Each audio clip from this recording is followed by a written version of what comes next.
think right now I'm doing pretty well. All the hustlers, you're not a real hustler if you lose it all and can't get it back. That's a Fendi fact. You hear that? You know what I'm saying? Like, you can get it back, and this guy got it back. Look at all the jewelry he's got on right now. He got it back. She do it good. Ain't no way I could rush her. Talk about it.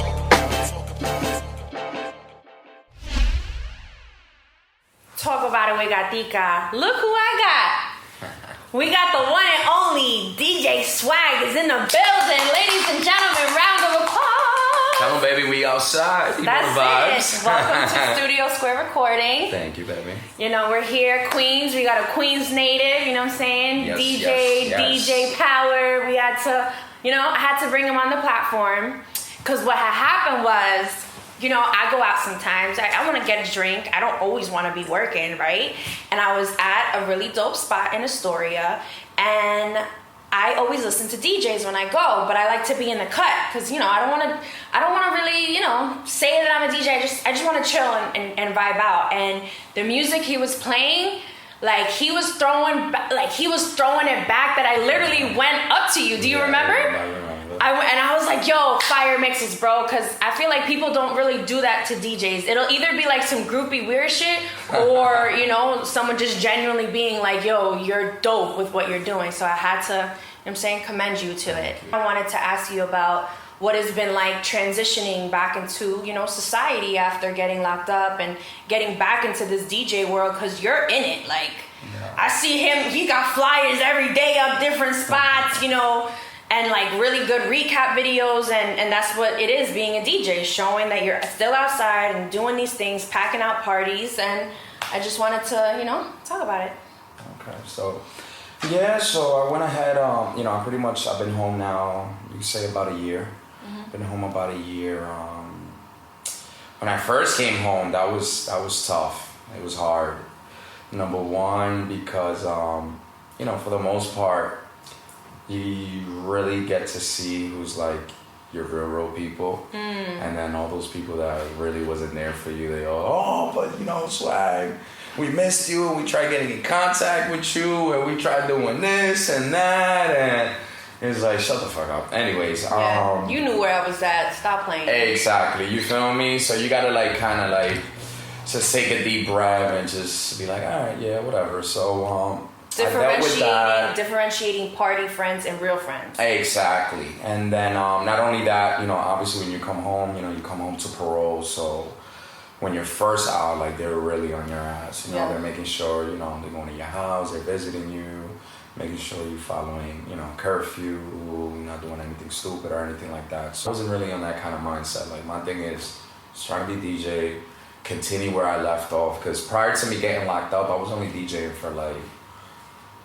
about a year and a half. Okay, but it was very I'll be booked like once a month. It wasn't anything crazy or anything like that. Humble beginnings, it's okay. Yeah, Everybody starts somewhere. You feel me? So it was like right when I was finally, let's say, sort of kind of becoming relevant, then obviously that whole big situation happened to me, whatever the case is. So, so a lot of friends, like whatever individuals I was still in contact, like, yo, just do something else or just stick to the cars.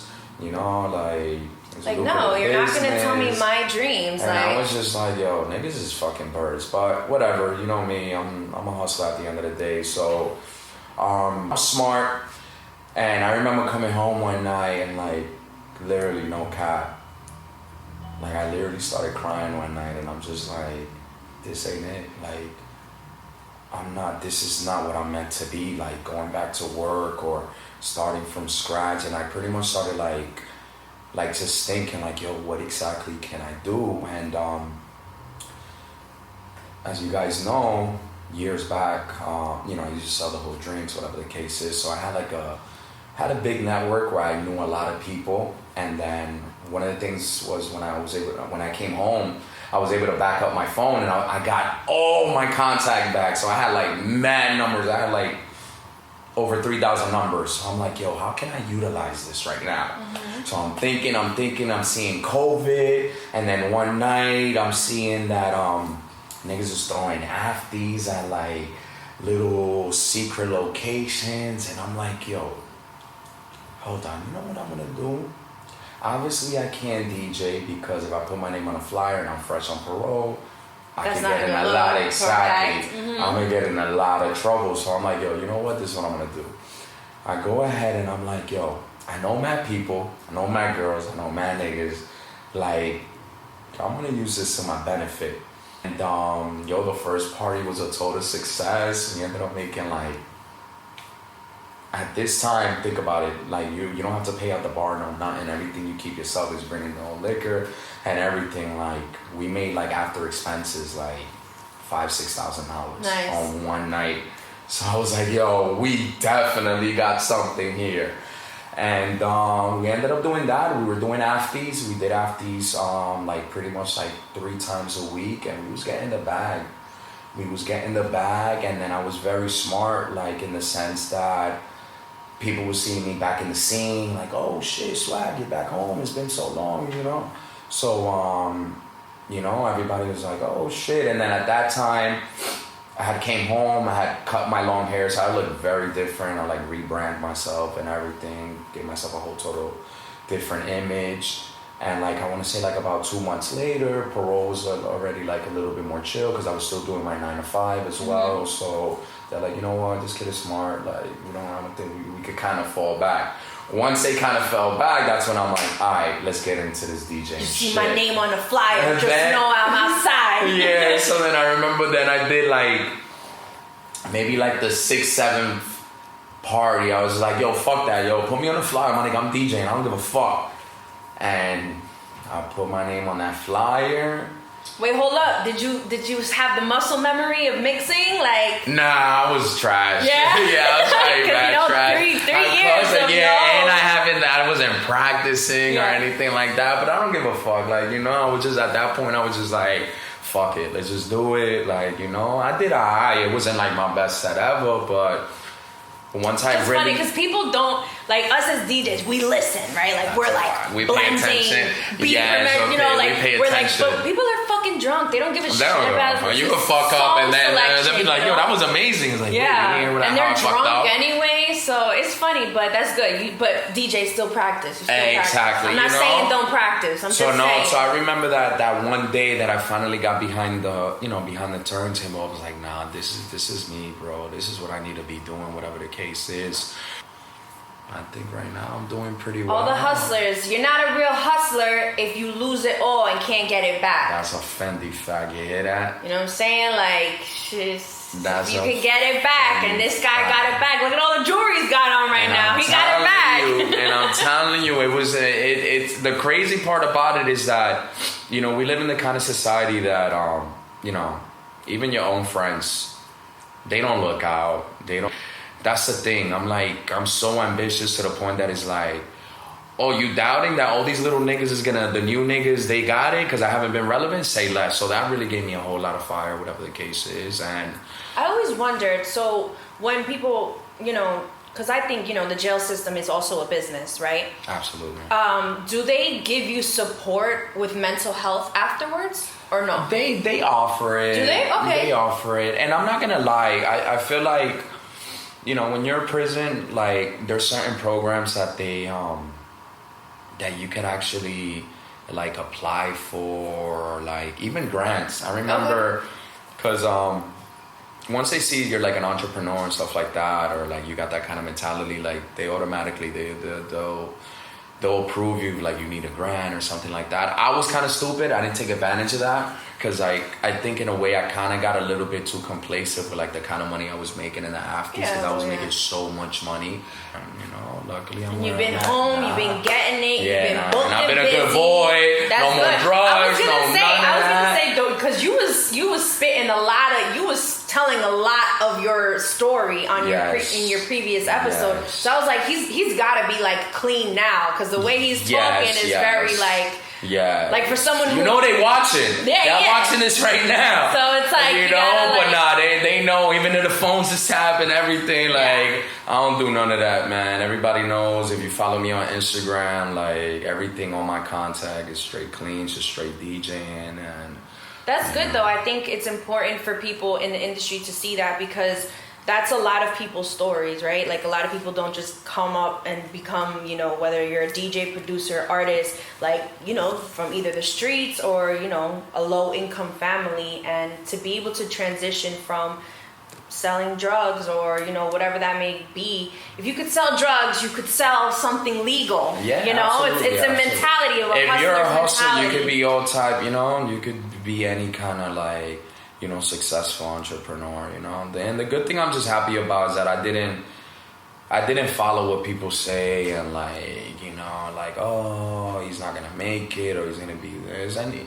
even till this moment, you know. But you need that. You need That's that. true. Because if everyone's like, yeah, you're gonna do it, you're gonna get comfortable. That's and true. you're gonna be like, yeah, I got it. So like, I know when I first became a DJ, I thought like, oh, I'm gonna become friends with DJs and it's gonna be great. And like, the more I became friends with DJs, they were all fucking shitting on me. They're like, nah. Everybody for themselves. Nobody wants to put nobody exactly. on. So then I was Whoever's like, doing better with you don't want to give you their contact. Exactly. So like, you know what? Fuck being friends with DJs. I'm gonna have to create my own lane, do it my own way, and you know, kudos to you. You're doing it. So, but now I see you're transitioning. You're also doing production now. Yeah. So right now I have shout out to my cousin Joe Anorico. We got a big project coming up this year with reggaeton. We got a few bangers that we're working on right now. I personally feel that nowadays, in order for a DJ to really excel to the next level, you gotta come out with some kind of product in regards to music. You know, like, yeah, you could be the best DJ in the world, but if you don't put a stamp on a song or something, like, I don't feel like you're gonna be very limited to like where you could actually go. Okay. You know, so we got a major big project. We got the EP coming out. We got the music video coming out next month. So, like I told you, I'm very big on image. I make sure that everything that I come out with, whether it's a photo shoot, whether it's a picture, whether it's a video, everything got to be A1. If it's not. If the swag ain't on 1,000, I'm not dropping it. You can't have a name like Swag without, you know what I'm saying, having the juice. On 1,000. So we right now we're just pretty much perfecting the project, coming out with that. I really think we're gonna be the new hottest shit, man. I really do. We got some music that very, very commercial for the ladies, you know, like Jay Wheeler type. Yeah, I like it. We were listening to it earlier. Yeah. We could definitely maybe on the intro we'll put, if he shares it with me, we could put it on the intro. Definitely. You know, start teasing the people, the ladies, get them ready for all the fire that's coming your way. So I'm excited. So with the music, you got it coming out. Are you doing any performances? Like, how do you feel about the whole performance showcase? Well, yeah. So right now, we've had him do. He's done a few openings. He did an opening actually in Pennsylvania for Evie Queen, so that was a good look. And then like all the big like reggaeton concerts, trying to get him like, you know, opening slots to open up. But I told him rush work is never good. So my whole thing is once we have the whole EP with the music videos and everything, then that's when I feel I could use all my connections and all my lanes. You're putting all the package together. You got me, yeah. With the bow on, like, here you go. That's when I hit all the DJs up, like, yo, we got this heat right here. So, you know, so we're just trying to be patient and just making sure that everything, like, literally is beyond A1. If it's not A1, I could. Because sometimes people get, you know, they get a little itch and like, oh, this shit is hot, but fuck it, let's just take it out. I'm not, you know. It has to be a campaign, like a. Exactly. So everything has to be a part, and then once we have that, so, you know. But I want people to follow you. Shout out your Instagram. Shout out the handles. Yeah, guys. If you guys want to follow me on Instagram, it's DJ Swagg NYC. Double G, once again, DJ Swagg NYC Double G. Any recommendation for us female DJs? Any recommendations? Any tips? Some gems you want to drop for us female DJs? Well, I feel like for the girls, you know, you girls, I think for you girls it's probably a little bit easier because, you know, it's like you girls don't have that much competition, you know. Now it's becoming a new thing. A lot of girls are now starting to like, you know, join the game, whatever the case is. But who's your favorite female DJ? That's hard. Shout out to the home. You know, I have my homegirl, really, really good friends. Shout out to Blue Diamond.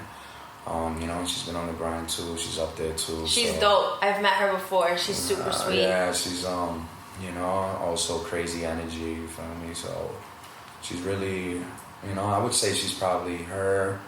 Who else? Girl, female, DJ. I always like to ask because, you know, it's just, you know, I want to know because, like you said, there's not that many. So I like to see who it is that makes an impact on people, especially DJs, because, like, it's hard to impress a DJ. DJ to impress another DJ is hard. So, you know what I'm saying? Like, and so I like to see where like people me, I'm are a at. picky motherfucker. Like, Yeah. I tell niggas it's whack.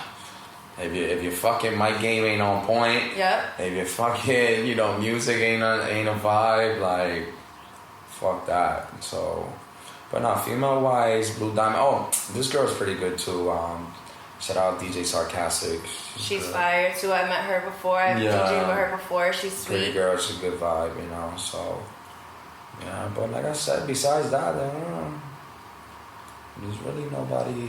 Oh, another girl she's been working really hard. Shout out to Electrify. Oh, yep. Colombian. I love her Start too. charging you for all this free promo. Hey! Nah, I love my ladies. I've literally DJed. I haven't DJed with Blue Diamond yet, but I've DJed with Electrify. I've DJed with Sarcastic. Okay. So, you know, I want to get something together where it's like a ladies' night and see It's what's up. just straight girls, yeah. But thank you so much for coming by. We're here every Saturday, 8 p.m., latinomix.com, and we're going to talk about it. Thanks for coming by, DJ Swagg. Thank you, baby. Thank you for having me. Love you guys. You know the vibes. We can make moves if you just trust and talk about it if you feeling it. Plus, she from the hood and she rolling the clutch. She do it good. Ain't no way I could rush her. Talk about it.